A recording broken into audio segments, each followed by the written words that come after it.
என்னடா ரெண்டு பேரும் மூச்சு பேச்சு இல்லாம வந்துகிட்டு இருக்கீங்க? பேசாம வாயை மூடிட்டு வா, இல்ல போறவில்லை எங்க கிணத்துக்குள்ள இறக்கி விட்டு போயிருவேன். என்னடா செஞ்ச? பொம்பளையா தான் நீ சும்மா இருந்த பிள்ளை லவ் பண்ண வச்சு கழுத்தறுத்து இப்படி நட்டாத்துக்குள்ள விட்டு வந்துட்டிய.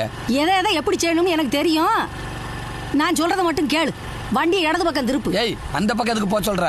திருப்புனா திருப்புடா, அப்படிதான் சொல்லுவேன்.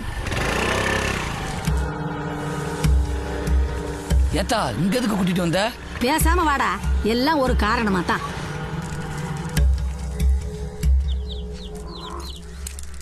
ஆமா, யார் நீங்க? உங்களுக்கு என்ன வேணும்?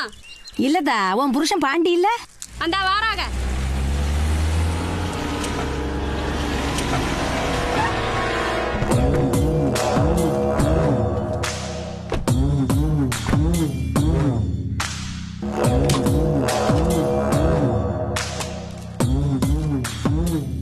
இவன் தான் மச்சான் இன்னைக்கு எங்களை மார்க்கெட்ல அடிச்சது.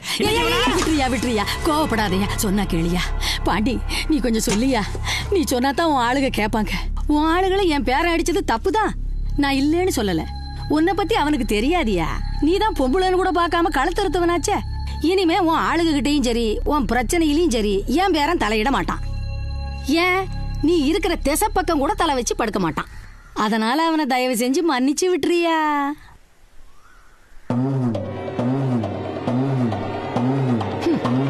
அப்படின்னு நான் உங்ககிட்ட கெஞ்சுவேன்னு பாத்தியா?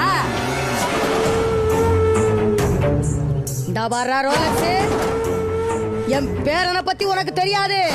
அன்னைக்கு அந்த மாரியம்மா புள்ள கூப்பிட்டப்பவே என் பேரனை அனுப்பிச்சிருந்தா நீ செத்துருப்ப, அவ உயிரோட இருந்திருப்பா. இப்பவும் ஒன்னும் குறைஞ்சு போகல. இனிமே அந்த புள்ள பாக்கியம் என் புள்ள மாதிரி. அந்த புள்ளைய ஏற்கனவே தொட நினைச்சதுக்கு தான் உன் ஆளுகளை என் பேர ரோட்ல அடிச்சு ஓடத்தான் விட்டான். இன்னொரு தடவை அந்த புள்ளைய தொட நினைச்சா உன் தலைய ரோட்ல உருட்டியே விடுவான்.